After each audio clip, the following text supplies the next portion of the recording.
chubby. And my dad had a game too. It was Cabela's African Safari. And oh my god, I think I remember that. I played that game recently. We found it and we loaded it up on like an older PC. And how has it aged? I mean, it was dumb then, but it's like great now. like yeah, one of my favorite things is like when you're out hunting, like you have to have some sort of like mosquito repellent or else you'll get malaria because you're like in Africa. So you have like, you know, malaria is like a pretty bad problem with mosquitoes out there. And so like, if you don't spray the thing, you just hear the mosquitoes go like super loud. I was playing on headphones and it's super loud. It's like, like all in your ear. If you like, there's like a few things though. Like if you shoot something, like if you kill like a lion, you can only kill one lion or something, or else like you have to like go to jail because it's like illegal to kill more than one or something. Like you have to have a permit to kill one. I don't know what it was, but yeah, it was pretty funny. Just the whole concept of it, of like you're just this dude who goes to Africa and like trophy hunts.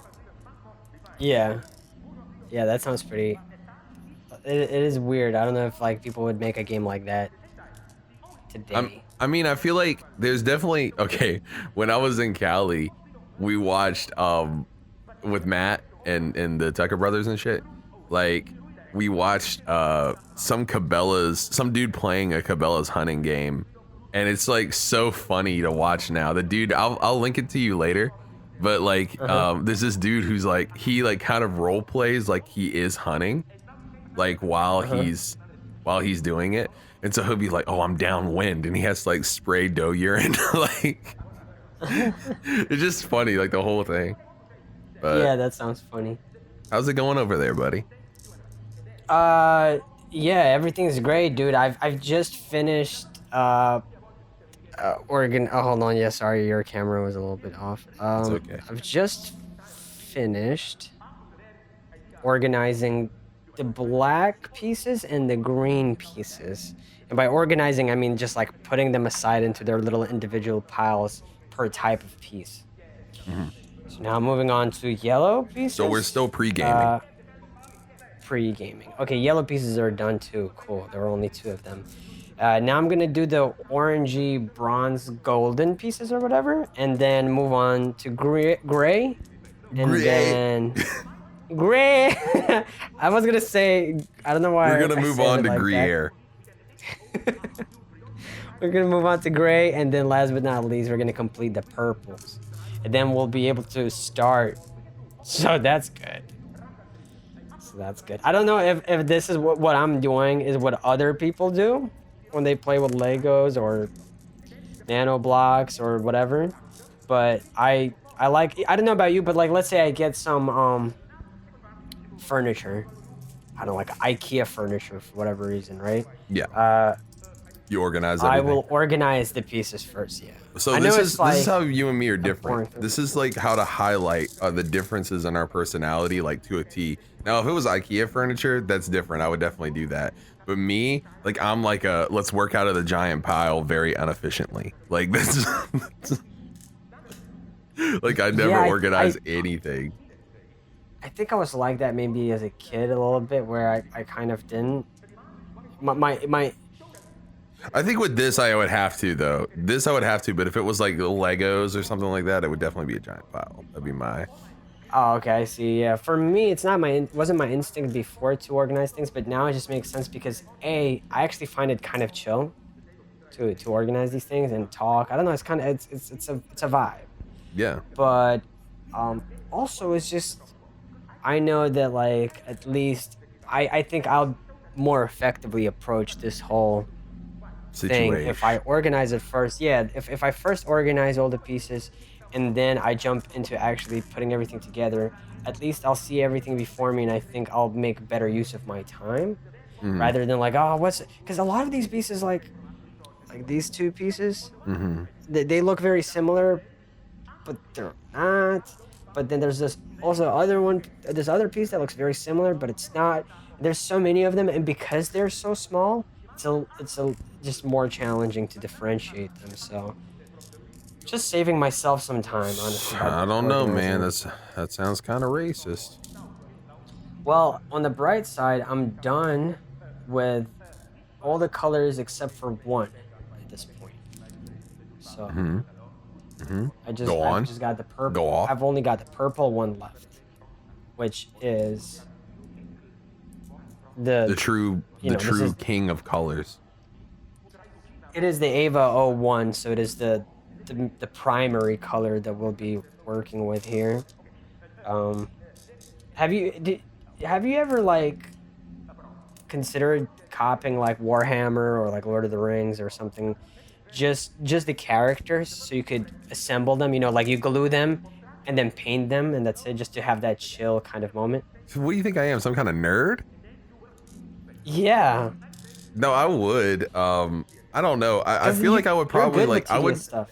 I feel like I would definitely like gravitate more to like Gundams and stuff like that. Cause like Yeah, Gundam too. Yeah. I've never played Warhammer. Um, but like Mhm. high fantasy's kind of like not my bag. Like I like it, but it's not like the thing that I like geek out over. But if I see a Gundam, the child in me is just like, "Ah!" So I would probably just gravitate. Also, everything's like super angular, you know? Looks like it would make sense. I'm sure that Yeah. Well, It'd be, yeah. Warhammer, do you put it together or you just paint it? No, you put it together and paint it. And like, I mean, I think I've once indulged in Warhammer 40K when I was young, Yeah. and I had like the Space Marines, I think they're called. And yeah, you glue them together, and then I spray painted them red, and then I was going to individually go through it and like color everything else. But I was real young, didn't have the patience for it, so I never ended up doing it. But now that I'm an adult, I was also considering getting like a Gundam or something, assembling it, and just enjoying myself painting it, right? Right. But I just always, for some reason, I feel like it would really be your bag because you're good with tedious stuff. I think I've gotten better with it, but like your production style, like watching the way that you produce or edit, like when you mix, I mean, you know, music, Mm. it comes across to me as far more tedious and like patient than what I usually do. So I thought like, yeah, so I think something like painting a Gundam and everything would be very much your cup of tea. Yeah. Well, there is like an element of zoning out, especially with making Hmm. beats. And I think it's the same kind of thing. I think the only problem with with the way I produce versus like the way you produce is like that tediousness sometimes turns me off of wanting to do it. But then there's like also this, Mm. or like if I need to do something in a time efficient manner, you know what I mean? But because of that, you're like you have this perfectionist Yeah, streak no, it's like to everything's yourself. got to be like sitting the right way, like even down to like one of my favorite things to do is like I'll like it's so stupid, like no one notices it, but it's like I'll copy a pattern and then like I'll be like, oh, okay, well it wouldn't, if it looped here, it wouldn't be the exact same if it was being played on drum set. And so like I would Mhm. go and like just move something over, like one kick just slightly over to where it's not like the exact same. And it'll sound like Mhm. the same loop, but it'll be like shit like that, you know? So it's like definitely in the Minute same. differences, yeah.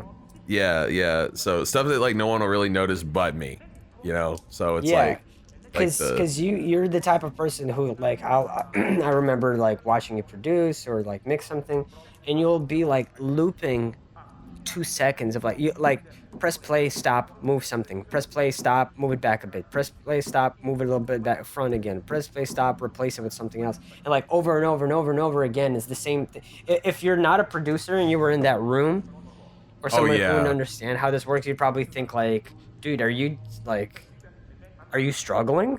You know, but no, it's just because you gotta have it sitting just right and mixed just right is great.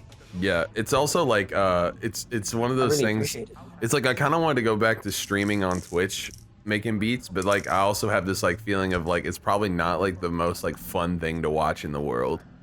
Like Right, because of the because the style. way your Because process is. I see a lot of dudes like who do everything like super live, and I understand that because like there's like an element of like not just like it's fun to watch, but it also takes like a big element of like skill to do that. Yeah. And I've never been like a musician, like when it comes like a classically, like I'm not good at playing instruments or anything, you know? And so like there is like this element of like I have to slow down time for it to like be good, you know? And it's like I used to do it though. People seem to like it back then, so I might do it again just to do it. But yeah, if you like it, I mean, then why not, right? Yeah, it was chill. It was chill. People would say like they would send in samples, and I would like flip them or whatever, and like that was fun. Yeah, stuff like that is cool, but yeah, it's definitely, almost more so like a is, performance art at that point, right? Yeah, that's the only thing. Like it's like it goes from this like kind of weird intimate thing that I do by myself or around people that are, I'm sure, annoyed, you know, to this thing in front of a bunch of people, which is a little bit different. But it was cool. People seem to enjoy it, and if people enjoyed it and I enjoyed it, then I don't see why I can't do it again. So if people don't enjoy it, then they don't have to watch, bitch. That's what I said. I've never really given that too much thought whether like I would do something like that, because it's not the way that I produce. To me, it's such an intimate process, and I love the intimacy of it, right? Yeah. So, but I've kind of told myself like, well, if I do that, if I do indulge in doing something along those lines, then it's a different thing altogether. It's like a performance art, you know? Yeah. And so if I look at it as something that's different to just making music the way that I traditionally do, maybe then, I don't know, I can approach it from a healthier standpoint.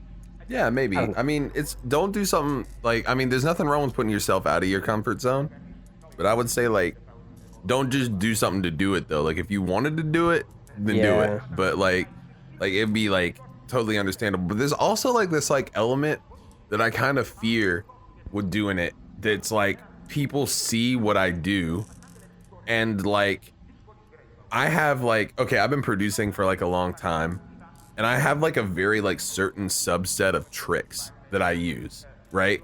And I use those same things a lot, and I don't know if it's just like a stylistic thing or if it's like a crutch. Yeah, but I don't really care. stylistic. It doesn't really matter to me because like I'm not really setting out to like I'm gonna make the best beats in the world. It's more like just like I want to make what I want to make, you know? And Exactly. I think that there is Your an approach is a element means to an though. end.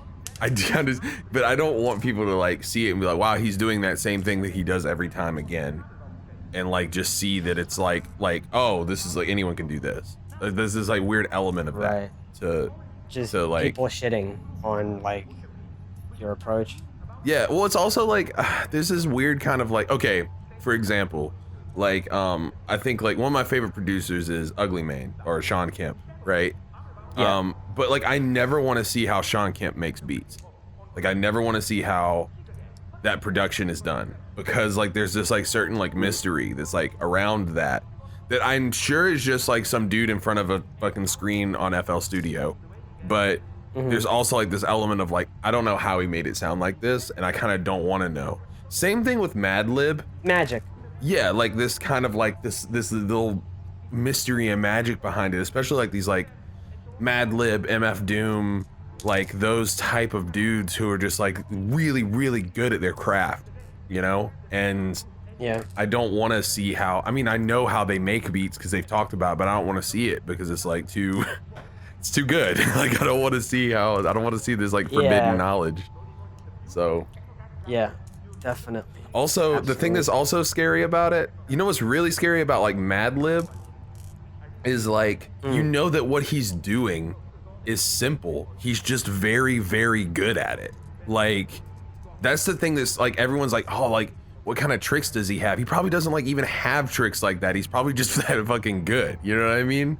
Like, yeah, he's just really good. He's got a good ear for like loops in places where you don't expect a loop, and he can cut a beat, you know, a sample in a way that, you know, very few others can. And then last but not least, it's the mix. His mixes always have this like incredible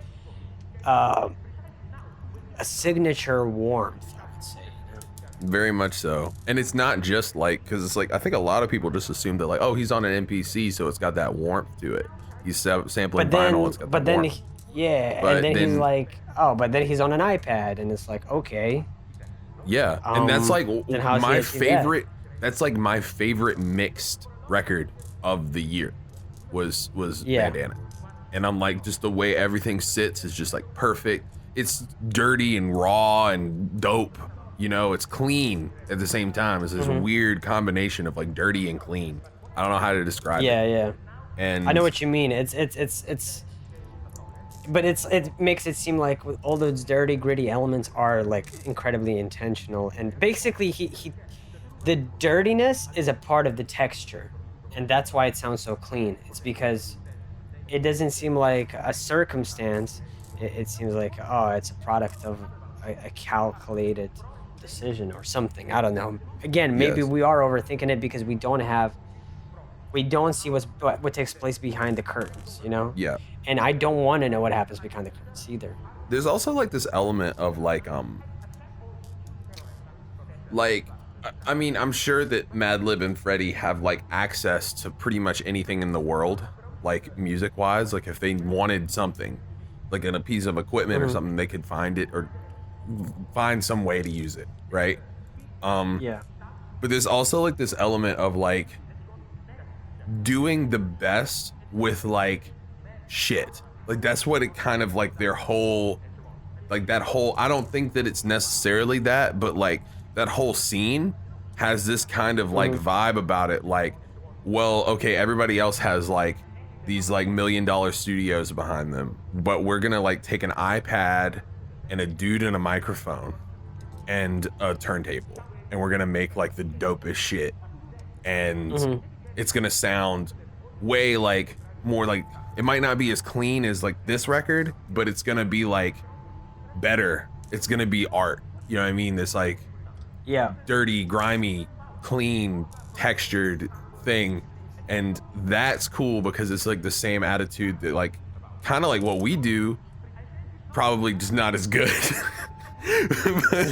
but the whole idea of like we make like music in our bedrooms, and it's not, we're not going to some like $1 million studio and like trying to make the cleanest record or whatever. And if you know, I would hate that especially for a lot of my music. I feel like, you know, I'm not a professional engineer, you know, but I do like to believe that I know what I want my shit to sound like, you know? And that's why like sometimes I'm a nightmare to work with when somebody else is mixing my shit, because I am very particular with how I envision things sounding. But I like how at the end, even if it's not, okay, maybe if I had a more professional engineer next to me, I would have been able to attain certain things a lot quicker. But I just like being in control of that. And I'm worried that when you go with like a professional environment, that it becomes a bit more unpredictable to me, because it's like they're going for something that I'm not trying to make the cleanest sounding thing. I'm trying to make something that sounds right. It's really it. It's not very profound. It's like it needs to sound right to me. There's a pocket and a vision I have in my head, and I'm working towards that. Whereas when you go to a lot of these studios and big companies, to them it's like, well, how can you make this sound the cleanest? You know, how can you produce the most like high quality sound, which is not at all the same goal that I have. And I learned that with like, I don't know if I've told this story, but about I've told this story that Sony commissioned me something like 8-9 years ago to record a few songs for them. And I did. It's for like, like in TV shows, they'll have like music, like all of a sudden people get excited and the subtitles will be like hip hop music starts playing, blah, blah. And so Sony and all these other companies, they have a library of music like that. And in order for it to be royalty free and for them to own 100% royalties on that, it usually has to be music that their own writers, producers, and engineers create, right? So it's garbage. I didn't write the lyrics. they just wanted my voice. You know, they liked my voice. That's why they commissioned me in the first place. They just, you know, hit me up. They knew about me. And the engineer was really cool because at the end of the whole thing, he was like, because he fucked with my music, right? And this was around the time Vicodin came out. So he's like, hey, I can let's re-record Vicodin. You know, he's like, look, this is a studio setting, blah, blah, we can make it sound better. And I actually have the file. I haven't listened to it since, but I have the file somewhere in my emails. We recorded it. He did a mix. I came home, I listened to it, and it sounded like garbage. Yeah. Like garbage. I was like, man, fuck this mix. My mix is a million times better. Like in every way imaginable. To me, it was just like not even comparable, you know? Yeah.